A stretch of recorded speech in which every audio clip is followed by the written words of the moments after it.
Hi friends, எல்லாருக்கும் வணக்கம். Welcome back to Magadeepa channel. இன்றைக்கி நம்ம சேனலில் என்ன வீடியோ பார்க்க போகிறீங்க அப்படின்னா, தலைக்கறி குழம்பு எப்படி வைக்கிறதுன்றது தான். ஸோ இந்த தலைக்கறி குழம்பு வைக்கிறதுனால எல்லாருக்கும் கொஞ்சம் டிஃபிகல்ட்டாக இருக்கும். ஸோ ஈஸியான மெத்தடில் நான் இன்றைக்கி வைக்க போகிறேன். எப்படி இருக்குதுன்னு நீங்கள் பாருங்கள் ஃப்ரெண்ட்ஸ். ஸோ ஃபஸ்ட்டு தலைக்கறி குழம்புக்கு தேவையானது என்னென்ன அப்படின்னா, நான் ஃபஸ்ட்டு வந்துட்டு கறி வேக வைக்கிறதுக்காக சாதம் வடிப்போம்ல, ஸோ அந்த ரைஸு போட்டு அரிசி களைஞ்சி அந்த தண்ணியை எடுத்து வச்சுருக்கேன், வடிகட்டி எடுத்து வச்சுருக்கேன். தென் வந்துட்டு அதோட கறி வேக போடும்போது நம்ம 2 தக்காளி கட் பண்ணி எடுத்திருக்கேன். அண்டு 2 பெரிய வெங்காயம் பொடியாக கட் பண்ணி எடுத்திருக்கேன். தென் தலைக்கறி வந்துட்டு கழுவி எடுத்திருக்கேன். இதை எப்படி கழுவணும் அப்படின்னா, நீங்கள் கழுவும் போதே 1 டீஸ்பூன் உப்பு அண்ட் 1 டீஸ்பூன் மஞ்சத்தூள் போட்டு கழுவுனீங்க அப்படின்னா தலைக்கறியில் வந்துட்டு எந்த ஒரு கவுச்சடிக்குன்னு சொல்லுவாங்களா, அந்த ஸ்மெல் வராது. ஸோ அதுக்காக 1 டீஸ்பூன் உப்பு அண்ட் மஞ்சள் 2யும் போட்டு நீங்கள் கழுவி எடுத்துக்கலாம். நான் அப்படி தான் எடுத்து வச்சுருக்கேன் இன்றைக்கி. ஸோ நெக்ஸ்ட்டு மிக்ஸி ஜாரில் வந்துட்டு நம்ம என்ன போட்டிருக்கோம், ஃபஸ்ட்டு இது வேக வைக்கும் போது என்னென்ன போடணும் அப்படின்னா, இஞ்சி வந்துட்டு ஒரு பெரிய துண்டு எடுத்திருக்கேன். அண்டு 10லேருந்து ஒரு 20 பல் பூண்டு எடுத்திருக்கேன். இப்போ இதோட நான் வந்துட்டு 1 டீஸ்பூன் ஜீரகம் எடுத்திருக்கேன்.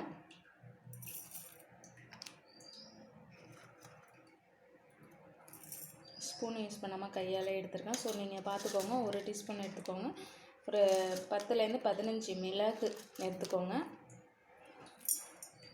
நெக்ஸ்ட்டு சோம்பு ஒரு 1/4 டீஸ்பூன் போதுமானது.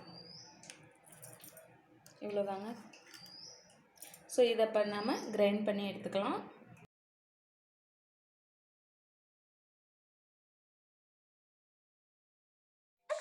இப்போ அந்த இஞ்சி பூண்டு அண்டு மிளகு ஜீரகம் இது எல்லாமே பேஸ்ட் பண்ணி எடுத்தாச்சு.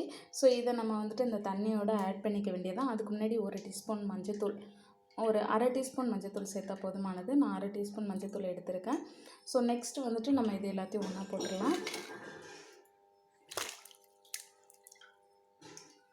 நெக்ஸ்ட்டு கறி எல்லாத்தையுமே இப்போ இதோட ஆட் பண்ணிடலாம். இப்போ இதை வந்துட்டு நம்ம வேக வச்சு எடுத்துக்க வேண்டியதான். நல்லா வேகணும். இப்போ இதை நல்லா மூடி போட்டு நல்லா வேக வச்சு எடுத்துக்க வேண்டியதான் ஃப்ரெண்ட்ஸ். நெக்ஸ்ட் என்ன அப்படின்றத பார்க்கலாம்.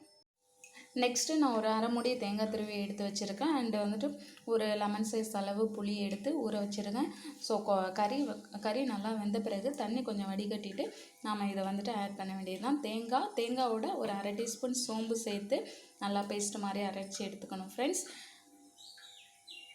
தலையில் உள்ள மூளையை வந்துட்டு நீங்கள் எப்போவுமே கடைசியாக சேர்த்துக்கோங்க ஃப்ரெண்ட்ஸ். ஏன்னா முன்னாடியே சேர்த்துட்டிங்க அப்படின்னா அது வந்துட்டு சீக்கிரம் கரைஞ்சி போயிடும். ஸோ நான் இப்போ நல்லா கறி வெந்ததுக்கப்புறம் இந்த மூளையை வந்துட்டு சேர்த்துக்கிறேன்.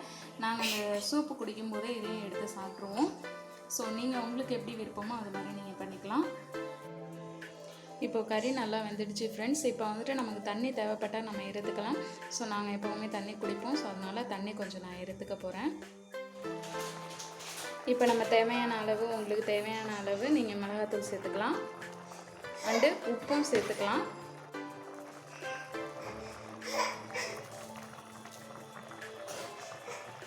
ஸோ இது ஒரு 3 மினிட்ஸ் நல்லா கொதிச்சு வந்த பிறகு நம்ம வந்துட்டு தேங்காய் அண்ட் புளி கரைசலை வந்துட்டு சேர்த்துக்கணும்.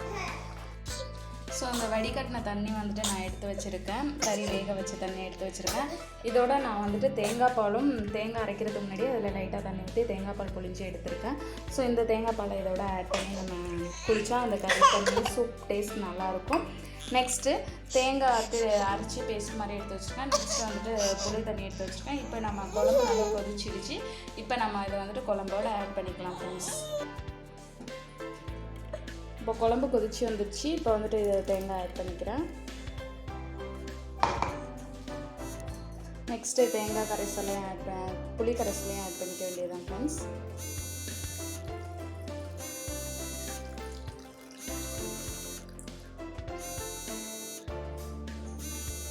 ஸோ இப்போ ஒரு 5 நிமிஷம் நல்லா குழம்பு கொதிச்சு வந்ததுக்கப்புறம் நம்ம குழம்பு தாளித்து ஊற்ற வேண்டியதுதான். அவ்வளோதான், குழம்பு முடிச்சிடுச்சு வைக்க வேண்டியது.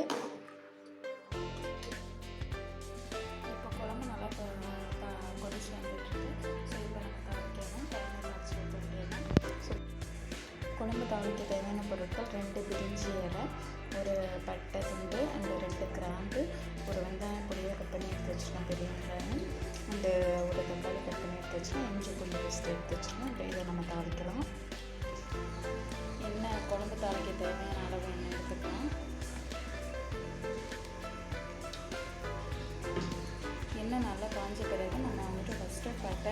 கிராம்பு அண்டு பிரிஞ்சி இலை இது எல்லாத்தையுமே ஆட் பண்ணி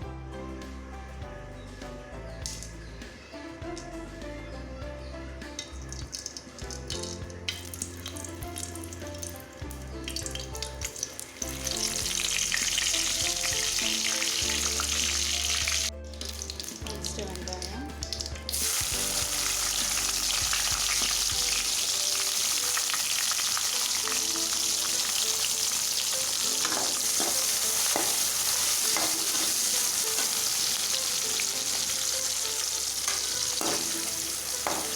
வெங்காயம் ரொம்ப வரணும்னு அவசியம் இல்லை, ஓரளவு போகிறமாக வரதுனால போதுமானது.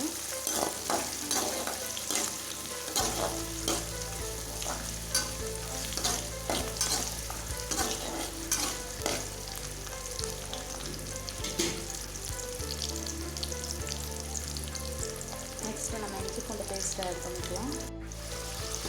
இப்போ இஞ்சி பூண்டு பேஸ்ட் ஆட் பண்ணியிருக்கோம். இந்த பச்சை வாடை போடுற வரையும் இது வதக்கினாலே போதுமானது. இப்போ தக்காளி ஆட் பண்ணிக்கிறேன்.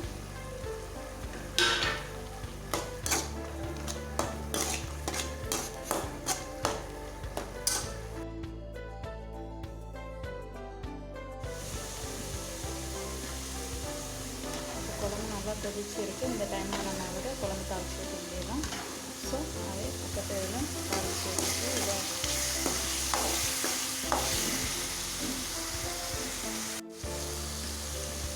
ஸோ இப்போ வந்துட்டு இதை நம்ம அப்படியே குழம்புல ஊற்றிட வேண்டியதான். இப்போ குழம்பு நல்லா கொதிச்சு வந்துட்டு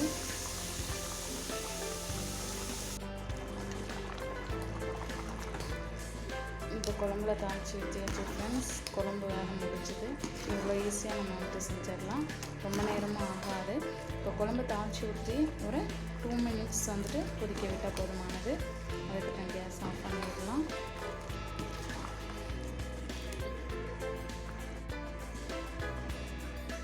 இப்போ வந்து நம்ம புதினா கொத்தமல்லி வந்துட்டு ஆட் பண்ணிக்கலாம்.